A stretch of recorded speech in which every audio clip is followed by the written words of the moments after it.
எங்கள் அன்பின் தகப்பனை இறைவா, இந்த மாலை வேளை வழிபாட்டிற்காக உமக்கு நன்றிகளை அர்ப்பணிக்கிறோம். ஒரு புதிய வருடத்திலே எங்கள் ஒவ்வொருவரையும் ஒன்றாக திரட்டி நற்கருணை ஆண்டவரின் திருமுன்னிலையிலே அவரினுடைய தரிசனத்திலே நாங்கள் ஒன்றாக கூடி வர செய்த உம்முடைய கிருபைக்கு நன்றிகளை அர்ப்பணிக்கிறோம். இந்த வருடத்திலே ஒரு வாரத்தை கடந்து விட்டோம்.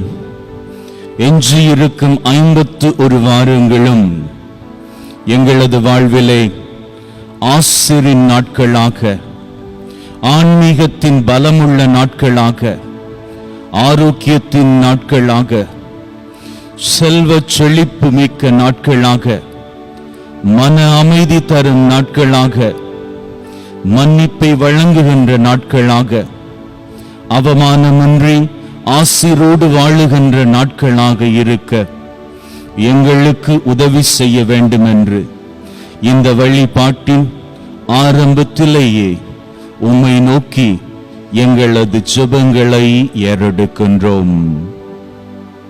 ஆமென். அன்புமிக்க சகோதரர்களே,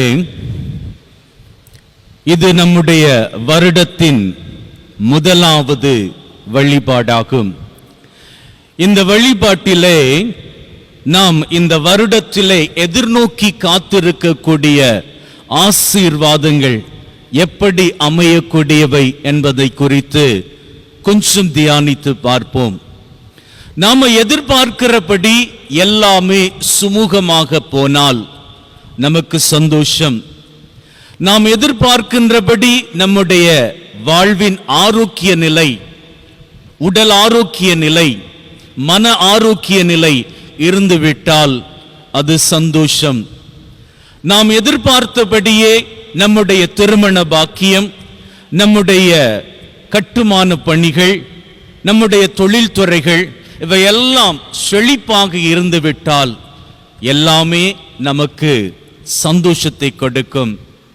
ஆனால் அதே வேளையிலே ஒரு காரியத்தை நன்றாக மனதிலே வைத்துக் கொள்ளுங்கள். இப்போ நாம நினைத்தது போல நடக்கவில்லை. நம்முடைய உடலிலே ஆரோக்கியம் குன்றிக்கொண்டு இருக்கிறது, அல்லது நம்முடைய வருமானங்கள் எல்லாம் அடிபட்டு கொண்டு இருக்கிறது, அல்லது போனால் நம்முடைய செழிப்பின் நாட்கள் குறைந்து கொண்டு போகிறது. அப்படி என்று சொன்னால் அதை அல்லது அதற்கு நாம் காரணம் இல்லாமல் இருக்கிறோம் என்று வைத்துக் கொள்வோம். இதெல்லாம் நாம செய்த தவறுகளால் வரவில்லை, நம்முடைய பிள்ளைகளால் வரவில்லை. அப்படி இருக்கிற பொழுது ஏன் இவை நம்முடைய வாழ்விலே அனுமதிக்கப்படுகிறது அப்படி என்ற ஒரு கேள்வியை எழுப்பினால் அது வேறு எதற்காகவும் அல்ல, நம்முடைய எதிர்கால ஆசீர்வாதத்திற்காக. இன்னும் ஆழமாக சொல்ல போனால் நாம் எதிர்காலத்திலே பெரிதான ஆசீரை காண போகின்றோம். அதற்காகத்தான் இப்பொழுது இந்த சவால்களை அல்லது போனால் தடைகளை சந்திக்கின்றோம். ஏன் அப்படி என்று சொன்னால் இந்த தடைகள் யாரிடம் இருந்து வருகிறது என்றால் விரோதியிடம் இருந்து வருகிறது. இந்த விரோதிக்கு தெரியும் நம்முடைய வாழ்விலே எப்பேற்பட்ட ஆசீரை நாம் காணப்போகிறோம் என்று. ஆகவே என்ன செய்வான்? நமக்கு கிடைக்க வேண்டியவற்றை தடுத்து கொண்டு இருப்பான்.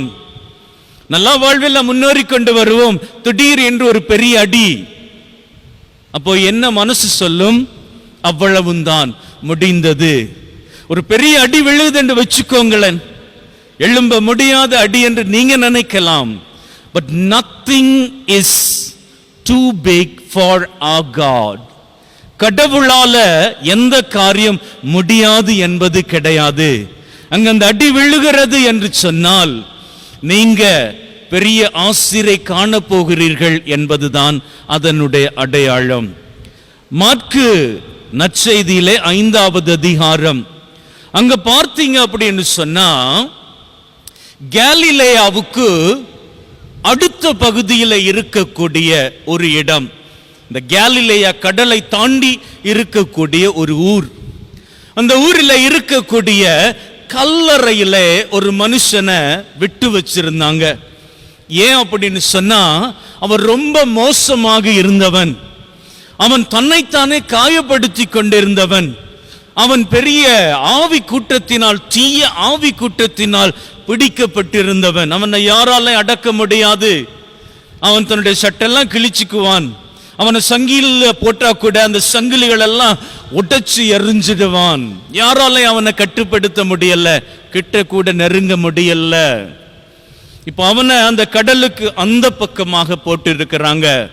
ஒரு கல்லறை பகுதியில் இருக்கிறான். அதான் அவனுடைய உறைவிடம். இப்போ குறிப்பிட்ட ஒரு நாள்ல பாத்தீங்கன்னா, இயேசு வழமையா என்ன பண்ணுவார், தன்னுடைய வேலையெல்லாம் முடிச்சுட்டு மாலை வேளையில போய் ஓய்வெடுப்பார், ஜெபிக்க போவார். ஆனா இன்னைக்கு பாத்தீங்கன்னா இயேசு என்ன சொல்றாரு, எல்லாம் முடிஞ்சதுக்கு அப்புறம் ரெஸ்ட் எடுக்க போகல. தன்னுடைய சீடர்களை பார்த்து சொல்லுகிறார், வாருங்கள் நாங்கள் அக்கறைக்கு போவோம். சோ இந்த கேலிலேயாவிலிருந்து கடலை தாண்டி மறுபக்கம் போவோம் அப்படி என்று. அப்போ படகுல இருந்தவாறு எல்லாரும் புறப்பட்டு போறாங்க. இயேசு என்ன பண்ணுகிறார், அந்த படகுல பின்பகுதியில தலையணை வைத்து தூங்குகிறார். அவர் நிம்மதியா தூங்கி கொண்டு இருக்கக்குள்ள கடல்ல பெரிய கொந்தளிப்பு, பெரிய புயல் அடிக்குது. இயேசு கிட்ட ஓடி வந்தாங்க. இயேசுவை பார்த்து சொன்னாங்க, இயேசுவே பயமா இருக்குது. இயேசு என்ன பண்ணார், எந்திரிச்சாரு.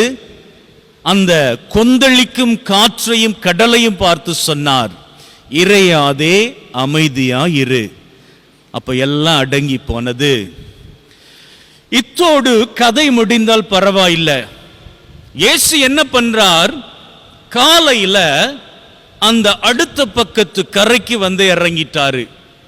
இயேசு வந்து இறங்கிட்டாரு அப்படி என்று சொன்ன உடனே அந்த கல்லறை பகுதியில் இருக்கக்கூடிய மனுஷன் என்ன பண்றான், இயேசுவை நோக்கி பெரிய சத்தமிட்டு ஓடி வருகிறான். அங்க கடலை பார்த்து, சத்தம் போட்ட கடலை பார்த்து இயேசு சொன்ன ஒத்த வார்த்தை, அமைதியாயிரு. அமைதியாகி போனது. இங்க ஓடி வர்ற இவனை பார்த்து அதே வார்த்தையில சொல்றார், அமைதியாயிரு. அவன அமைதியா போனான். இப்போ அவன் இத்தனை நாளும் பட்ட வேதனைகள், அவன் தன்னை கல்லால கூட கிழிச்சு பானான். அவனுடைய வாழ்க்கையில அவன் எவ்வளவு ஏங்கி இருப்பான். தனிமையில் அந்த கல்லறை பகுதியில் இருக்கக்குள்ள அவன், கடவுளே என்னுடைய இந்த வியாதி, இந்த தீய ஆவி பிடித்திருக்கிற நிலையிலிருந்து எனக்கு வேறு வழி இல்லையா, விடுதலை இல்லையா, என்னை எப்படியாச்சும் காப்பாற்ற மாட்டீங்களா, என்னுடைய குடும்பத்தோடு நான் போய் சேர மாட்டேனா, அப்படி என்று எவ்வளவு வேதனைப்பட்டிருப்பான். அந்த வேதனைகளுக்கெல்லாம் பதிலாகத்தான் இயேசுவே வருகிறார். அநேக தடவையில நாம சிலரை பார்க்கிற வேளையில அவர்களுடைய வாழ்க்கை மோசமாயிருக்கும். அப்படி மோசமாக இருக்கிறது என்றால் அவர்களை புறக்கணிக்க வேண்டாம். ஒருவேளை அவர்கள் போதை பழக்கத்துக்கு அடிமையாகி இருக்கிறார்கள் அப்படி என்று சொன்னால் புறக்கணிக்க வேண்டாம். அவர்கள் கட்டப்பட்டு கற்களால் தங்களை கிழித்துக் கொண்டிருக்கிற சூழ்நிலை, அவர்களுக்கும் ஆசிரின் நாட்கள் உண்டு. யாராவது மிகுந்த வேதனையான நோய் நொடியில கஷ்டப்படுகிறாங்க, இனிமேல் அவ்வளவும் தான், அவங்களுடைய வியாதியில இருந்து வெளிவர முடியாது. நாமும் அவங்களுக்கு ஆமா இது ரொம்ப கஷ்டம் வெளிவர்றது அப்படி என்று மன உடைதலை கொடுக்க வேண்டாம். அந்த நேரத்திலே அவர்களுடைய வேதனையிலே அவர்களுக்கு ஆறுதலாக இருக்கிற பொழுது அவர்கள் நம்பிக்கையை பெற்றுக்கொண்டு ஆசீராக ஆரோக்கியத்தில் உயர்ந்து நிற்பார்கள். அப்போ என்ன நடக்கிறது பாருங்கள். இப்போ இந்த மனுஷனுக்கு தெரியாது, இயேசு புறப்பட்டதும் தெரியாது, புறப்படுகிற பொழுது புயல் காற்று அடித்ததும் தெரியாது. இப்போ அவனுக்கு தெரிந்தது, காலையில எந்திரிச்சு பார்க்கிறான், இயேசு நிற்கிறாரு. இயேசு கிட்ட வந்தான். அது நாள் வரை அவனுக்கு இருந்த பிடித்திருந்த தீய ஆவி அவனை விட்டு போனது. See, அந்த புயல் எதற்கு ஏற்படுத்தப்பட்டது தெரியுமா? அந்த புயல் யாரால் ஏற்படுத்தப்பட்டது தெரியுமா? தீயோனால் ஏற்படுத்தப்பட்டது. ஏன் அப்படின்னு சொன்னால், இயேசு அவன் கிட்ட போனா அவன் ஆசிரின் நாட்களுக்குள்ளாக போய்விடுவான். அவனுடைய ஆசிரின் நாட்களை அவன் கண்டுவிடக் கூடாது. ஆகவே இயேசு போகக்கூடாது அப்படி என்று சொல்லி மாபெரும் புயலை அவன் அனுப்பினான். ஆனால் எந்த புயலும் கடவுளை அடக்க முடியாது என்பதற்கு இயேசு அன்னைக்கு ஒரு பெரிய உதாரணமாக இருந்தார். நமக்கு வரக்கூடிய ஆசிரை தடுப்பதற்கு எப்பேற்பட்ட சூழ்ச்சிகள் நடந்தாலும் கடவுளால் எல்லாம் முடியும். ஆகவே நாம நம்முடைய வாழ்க்கையை வாழ்ந்து கொண்டிருக்கிற பொழுது வரக்கூடிய காரியங்கள் எல்லாம் மோசமாக இருக்கிறது என்று நாம மனமுடைந்து போனால் எதிர்காலத்தின் ஆசிரை நாமே இழந்து விடுவோம். உங்களுக்கு தெரியும், தாவீதை ராஜாவா ஆக்குவதற்காக சாமுவேல் தாவீதினுடைய வீட்டுக்கு வந்த பொழுது அங்க எல்லா தாவீதின் சகோதரங்களும் இருந்தாங்களே. தாவீது என்ன தப்பு பண்ணா? எதுவும் பண்ணலையே. தாவீதினுடைய சகோதரங்களை மாத்திரம்தானே அவனுடைய அப்பா காண்பிச்சாரு. தாவீது எந்த தப்பும் பண்ணலையே, அவனை காண்பிக்கணும் என்று கூட அவங்க அப்பா யோசிக்கலையே. அதனால அவனுடைய ஆசிரியனை இல்லாம போனதா? தாவீது ராஜாவாவதற்கு முன்பாக யாராலும் பெரிதாக கூட கருதப்படாத ஒரு சாதாரண ஆட்டு மந்தைகள் மேய்க்கிற பையனாத்தான இருந்தான். தன்னுடைய அண்ணன்மாருக்கு மதிய சாப்பாடு எடுத்துட்டு போற நேரத்துல மிலிட்டரியில இருக்கிறவங்களுக்கு மூத்த அண்ணன்காரன் அவனை பார்த்து கேலி பண்றான். கேலி பண்ணும் அளவுக்கு அவன் என்ன பண்ணா? ஒன்னும் பண்ணலையே. ஆனால் யார் உங்களை கீழாக நினைத்தாலும், உங்க வீட்டில் இருக்கிறவங்களை உங்களை கீழாக கேலி பண்ணினாலும், ஆண்டவர் உங்களுக்கான நேரம் வருகிற பொழுது ஒரே நொடி பொழுதிலே அப்படியே உங்களை உயரங்களை காண பண்ணுவார். நடந்தது என்ன நன்றாக தெரியும். அந்த இடத்திலே கோலியாத்தை கொன்றான். ஒரே நாளிலே அவன் நேஷனல் ஹீரோவாக உயர்ந்து நின்றான். ஆகவே நமக்கு வரக்கூடிய தடைகள், இடர்கள் இவையெல்லாம் சத்துருவால் நமக்கு அனுப்பப்படுகிறது. உங்களுக்குள்ளே அவன் ஒரு மாபெரும் கோலியாத்தை அழிக்கக்கூடிய ஒரு வல்லமை உள்ளவனை காண்பானாக இருந்தான். உங்களை அவன் முன்னேற விட மாட்டான்.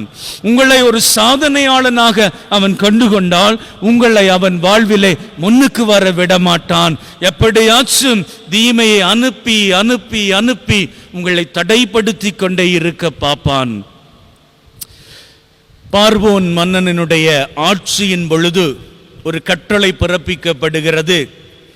எபிரேய குழந்தைகள் பிறந்தவுடனே ஆண் குழந்தைகள் கொல்லப்பட வேண்டும். ஏனென்றால் அப்படித்தான் இறைவாக்கு உரைக்கப்பட்டிருந்தது. இஸ்ரவேலர்களை எகிப்திலே இருந்து விடுவிக்க போகின்ற மோசே எபிரேய குலத்திலிருந்து தோன்ற போகிறான். ஆகவே இந்த பார்வோன் ராஜா என்ன பண்ணுகிறான்? எந்த குழந்தை எபிரேய குழந்தை பிறந்தாலும் அவர்களை கொன்றுவிட வேண்டும். பாருங்க, மோசே பிறப்பிலே என்ன தப்பு பண்ணினார்? சில வேளையிலே நம்முடைய பிறப்பில் எந்த தப்பும் கிடையாது. ஆனா எதிரிக்கு தெரியும், நம்மை வளர விட்டால் நாம வளர்ந்து பெரிய காரியங்களை பண்ணி விடுவோம். ஆகவே அவன் என்ன செய்வான்? நம்மை வளர விடாமல் தடுப்பதற்கு முயற்சி செய்வான். அந்த வேளையிலே கடவுள் நமக்கு துணையாக இருப்பார். இப்போ மோசேக்கு 3 மாசம் ஆகிவிட்டது பிறந்து. ஒரு 3 மாசம் ஆன குழந்தைய சத்தம் எல்லாம் போடாம வீட்டில் வச்சிருக்க முடியுமா? அப்போ அந்த மோசேயினுடைய தாய் ஒரு காரியம் பண்றா. என்ன பண்ணா தெரியுமா? ஒரு பேழை செய்து அதுக்குள்ள மோய்சனை வைத்து நைல் ஆற்றிலே அப்படியே விட்டு விடுகிறா. கடவுளினுடைய சித்தத்தை பாருங்கள். அங்கே பார்வோன் மோசே அழிக்க காத்து கொண்டிருக்கிறான். ஆனா கடவுள் என்ன பண்றாரு? அழிப்பவன் என்னுடைய மகளின் கையிலே அந்த குழந்தை சேரும்படியாக பண்ணுகிறார். அந்த பிள்ளையை பார்க்கிறாள் பார்வோனினுடைய மகள். அவளுக்கு அந்த பிள்ளை ரொம்ப பிடிச்சு போகுது. அதை எடுத்துக்கிட்டு போறாள்.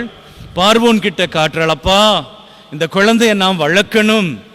என்ன காரணமோ தெரியல, பார்வோனுக்கும் அந்த குழந்தை மேல நேசம் வந்துருது. அனுமதி கொடுக்கிறான், இந்த குழந்தைய வளர்த்துக்கோ. பாருங்க, எதிரி எவ்வளவு சதி செய்தாலும் நம்முடைய வாழ்விலே ஆசிரை ஆண்டவர் வைத்து விட்டார் என்றால் அவனால் எந்த விதத்திலும் அதை தடுக்க முடியாது. ஆகவே உங்களுக்கு சொல்லுகிறேன், உங்களுடைய எதிர்கால ஆசிருக்காக நீங்கள் பலதரப்பட்ட விதத்தில் போராடித்தான் ஆக வேண்டும். நீங்களும் சரி, நானும் சரி. அவரவர் போராட்டம் அவரவருக்கு பெரிதாக இருக்கும். ஒருவேளை மனசு உடைந்து போகிற தருணம் வருமாக இருந்தால் மனதிலே பதித்து கொள்ளுங்கள், உங்களுக்கான வெற்றி அருகிலே இருக்கிறது. உங்களுடைய வெற்றியை பெற்றுத் தருவதற்கு ஆண்டவர் உங்களுக்காக உங்கள் வாழ்வின் கடல் போன்ற புயல் அலைகளை அமைதிப்படுத்தி கொண்டிருக்கிறார் என்று. அன்னைக்கு அப்படித்தான் அவனுடைய வாழ்வில் இருந்த தீய ஆவியை ஆண்டவர் விடுவித்ததன் பிறகு அவன் தன்னை கல்லால் கிழித்து கொள்ளவில்லை, அழகாக உடுத்தி அந்த இடத்திலே பழைய ஆசீருள்ள நிலைக்கு அவன் மாறினான் என்று, அவன் தன்னுடைய குடும்பத்தோடு போய் சேர்ந்து கொண்டான் என்று. இப்பொழுது நீங்கள் எப்பேற்பட்ட மோசமான சூழ்நிலையில் இருந்தாலும், எப்பேற்பட்ட வியாதியின் சூழ்நிலையில் இருந்தாலும், இக்கட்டான சூழ்நிலையில் இருந்தாலும், அடைய முடியாத அடைவுகளை நோக்கி ஏங்கிக் கொண்டிருந்தாலும், எதிர்காலத்திலே எங்களுக்கு கிடைக்குமா இந்த பாக்கியம் என்ற வேதனையில் இருந்தாலும், நான் உங்களுக்கு சொல்லுகிறேன், ஆண்டவர் மீது நம்பிக்கை வைத்து உங்கள் எதிர்காலத்திற்காக போராடுங்கள். வாழ்விலே சிறப்பின் நாட்களை செழிப்பாக காண்பீர்கள். ஆமேன்.